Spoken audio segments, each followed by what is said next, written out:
That was a night in 1971, a night with pouring rain. In that rain, the communications center of Zeno lost contact with the Green Lake campsite.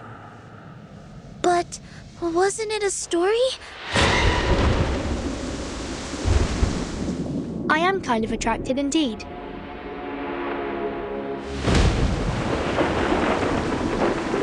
Staying here is really not a wise choice for you. It's our rights to stay here. You can't just expel us. Someone is passing messages to us through these notes. We have been with a butcher whose identity is unknown to all of us. Like the story of Xeno Youth Force. We are in real danger now.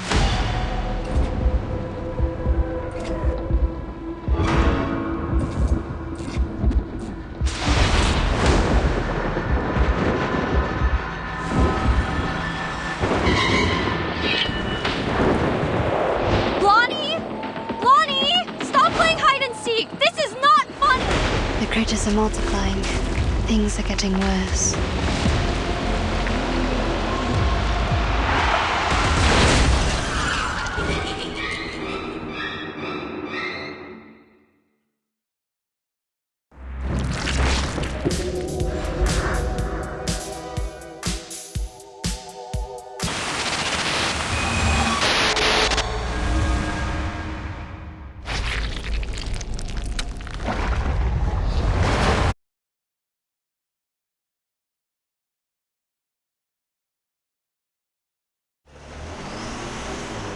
Oh. It seems this is the entrance.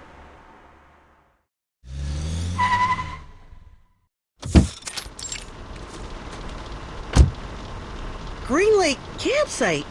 We are now at the Green Lake. Michael, a self-explanatory fool. He leads the life of a clown in front of his popular peers, like a companion animal to them.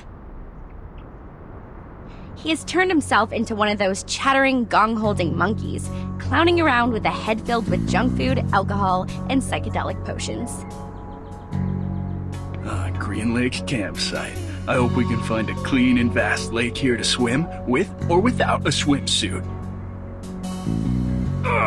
See my muscles?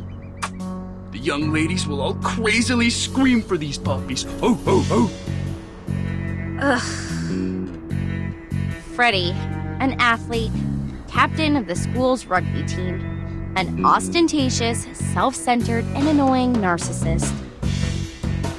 He is in the prime of his life, a period which will be recalled repeatedly and eagerly decades later, like a drunk man obsessively licking the salt off the snacks. Damn, Freddie.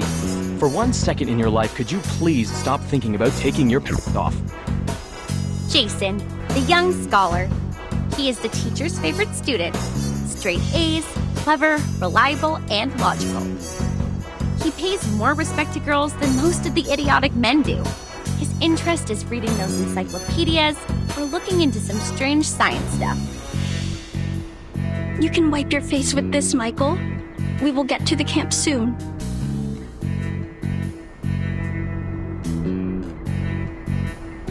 Anne, the virgin. There is a non-aggressive, harmless amount of gentleness and beauty in her that you don't get to see much of in this crazy time. She was born and raised in a faithful Christian family, along with other sisters. She attends the reading session held in her community every weekend. Lower your voices. Enough. I'm still hungover, so don't mess with me and everybody will stay happy. Understand? Blondie. Reckless and dumb. A typical blondie. Always indulging herself in alcohol, beautiful clothes, and other vain pleasures. She was luckily born into a wealthy family and raised by doting parents. People call her sweetheart or honey, nothing else. Now we are going to bonfire camping area, right? Where's our guide? Just to be clear, Uncle Eli lent us the place, but he did also mention it's a bit neglected, so you know what to expect. When we get there, clean up the house and leave the best bedroom to me. You can choose from the rest. Michael will be glad to help you, sweetie. Take Anne with you. A girl would know to attend to details. One day, she will pay for her doings. One day.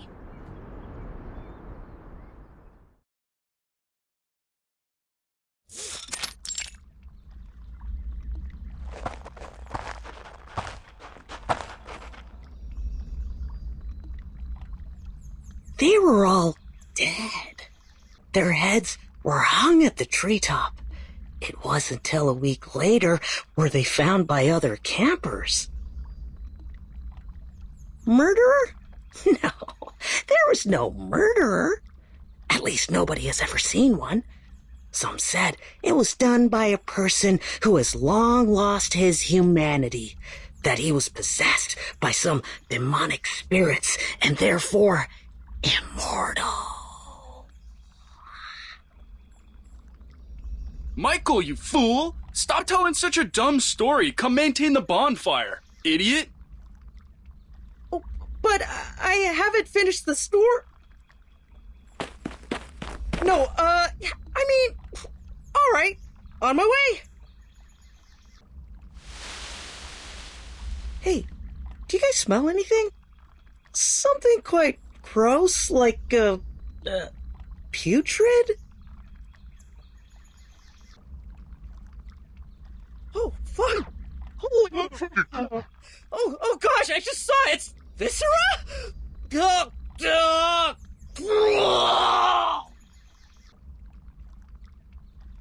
Jeez, F you! Don't throw up on me, Michael, you damn jerk! Ugh! Step back. This is a badger. Judging from the degree of putrefaction, it has died at least a week ago. Blondie, did your uncle mention any beasts living in the woods? Blondie? Oh my goodness. They sneaked away again. In this very moment. Well, I think so. She left with Freddy when Michael started puking.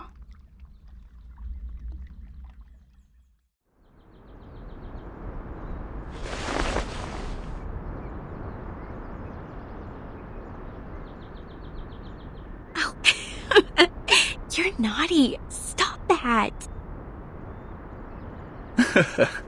Yeah, I can push this further. You see, I will...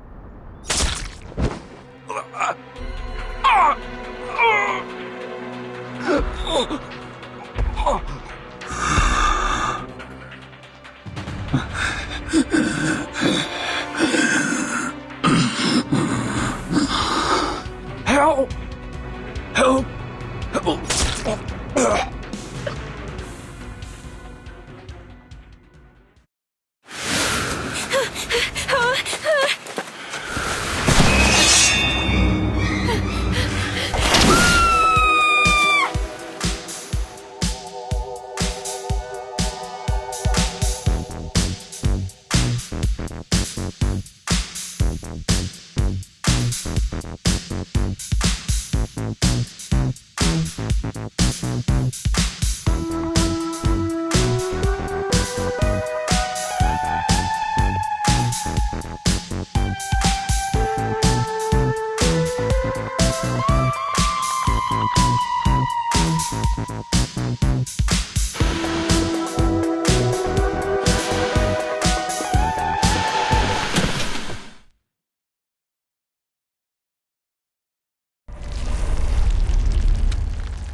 Timekeeper, now that we have given the report, Madam Z said we won't have any other assignments for a while. It may be a little abrupt to ask, but I was wondering if you would like to take a heritage train ride with me.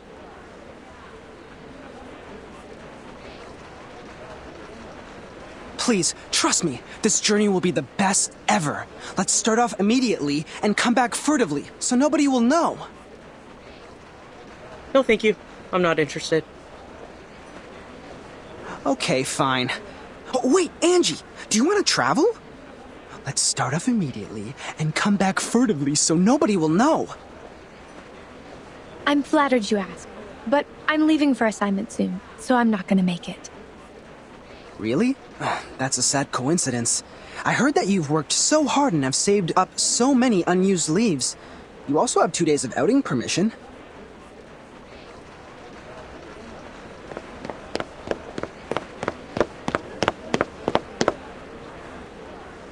Oh, hey guys. Us? Yes, you guys. Our great Miss Timekeeper and her excellent assistant, Sonetto. Am I right?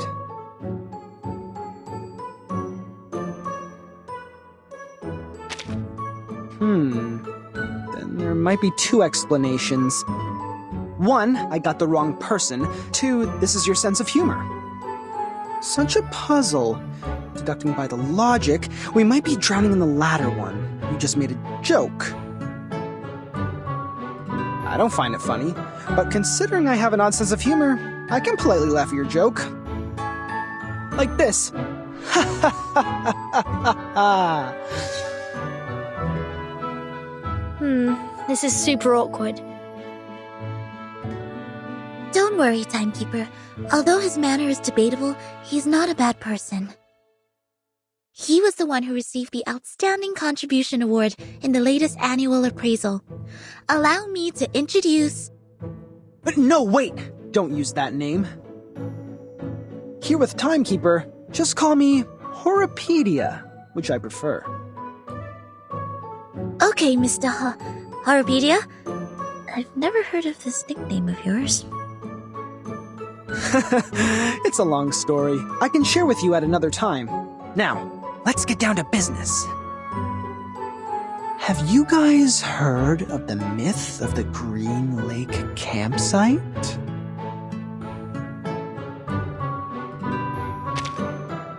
Yeah, it was me. Given that you didn't know me, I sent it anonymously. I don't see how these are correlated. Well, of course they are. An anonymous envelope better triggers curiosity. And you are the most inquisitive person I know. Didn't you worry that I might throw it away? Honestly, I did. So I wrote to another 13 people. Now I have 6 maps. But don't be upset. Yours is the most intact one, so I selected it. Thank you for your approval. A mystery solved. No wonder I found the handwriting on the envelope familiar. I did some research on Green Lake campsite after piecing together the map. It was the map of one of the training bases of Xeno.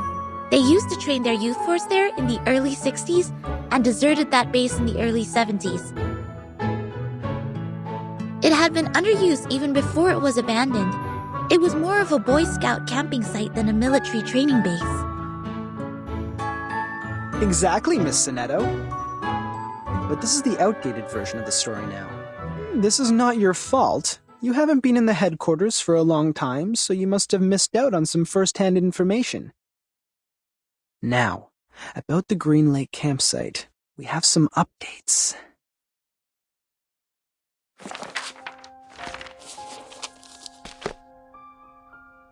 That was a night in 1971, a night with pouring rain.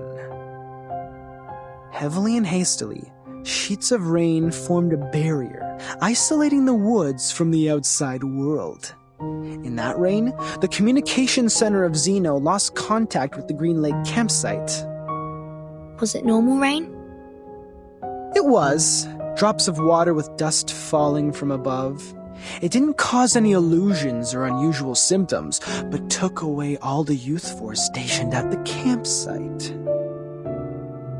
In the cabin they lived, People found clothes, blankets, even books left open on the table.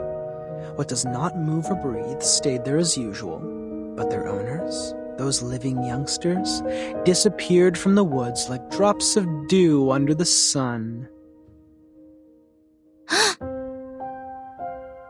Since then, nobody has ever seen those youth force again. Zeno has not, nor Laplace, nor us. Green Lake Campsite has then become a ghastly and deserted land. Miss Sonetto, please put down your hands. They are hindering your ears from receiving information. You might then miss the climax. Thank you for the kind reminder. It was an unforgettable night.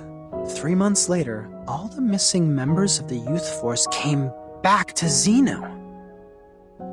They carried the smell of fungi and moist air, stepping into their dorm without making any noise. They claimed that they just came back from a tough mission in the rainforest.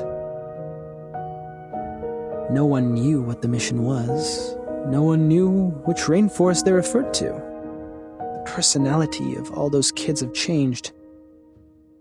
The outgoing Bruno became speechless. The gentle Anna Queenie starts picking quarrels with others. They were not who they were, but no one could pin down the difference. Day after day, the smell of fungi and moist soil never disappeared. It lingered for 1 week, 2 weeks, 3 weeks. Till one night, grade 1 student Drea suddenly woke up from his dream. A muddy tentacle stretching out beneath his bed closed around his ankle and pulled him onto the floor. There, a face awaited him, a hideous face of a human-like creature with a bloody mouth. Sonetto? Sonetto, easy. You're going to break your wand. I know. I was just a bit caught off guard. It has never come to my mind that such a bizarre event would take place within an official institution. Funny story, Mr. Horrorpedia. As an urban myth, however, the ending is way too clear and powerful. The element of drama ruins its authenticity. You're good at making stories. Next time you can be more meticulous. Huh? Zeno Armaments Academy. The best military talents training base at present. The members of Youth Force were relatively younger, with less combat experience and capability compared to those graduates. Still, they have received years of training as reserve soldiers. As we all know, Zeno would arm the Youth Force and the trainers with drill weapons for outings.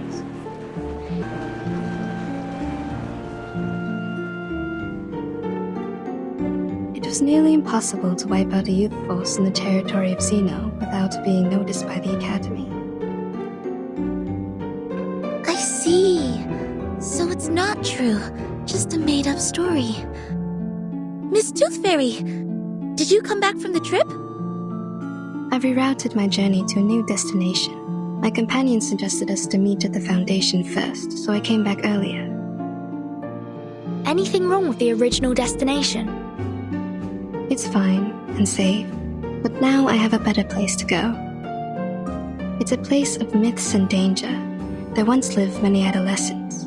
With any luck, I will embrace a harvest of baby teeth. No way. The place you are heading is... It's Green Lake Campsite. But wasn't it a story? A story made up by Mr. Horrorpedia? He made up part of it, such as the bloody hand underneath the bed and the midnight screaming. Except for those, the rest is exactly the same as I know. But, as you just said, in their own training base, it's almost impossible for the youth force to be... It proves that Green Lake Campsite is out of this world, a place worth visiting. You're 3 minutes and 15 seconds late, Miss Tooth Fairy. No worries. I didn't waste my time waiting. We need more people to join us. Angie and Adolf have turned me down, but Verdun and Sonetto haven't walked away yet. I am trying to win them over. I think I'm almost there. Now, they are really attracted by the Green Lake, so we are starting off soon. Attracted? Pardon me, Mr. Horrorpedia. We did not plan to go there, and we certainly do not feel any strong attraction to that place. Oh, really? But Verdun seems to be very attracted. Or am I mistaken about the look on her face? Timekeeper! I am kind of attracted indeed. See that? I am right. I'm glad to see you in an adventurous spirit, Miss Burton. Great! Take your suitcase, pack your clothes, don't forget to bring 2 novels to kill time. Now, let's take the hands of our 2 new partners. Journey on!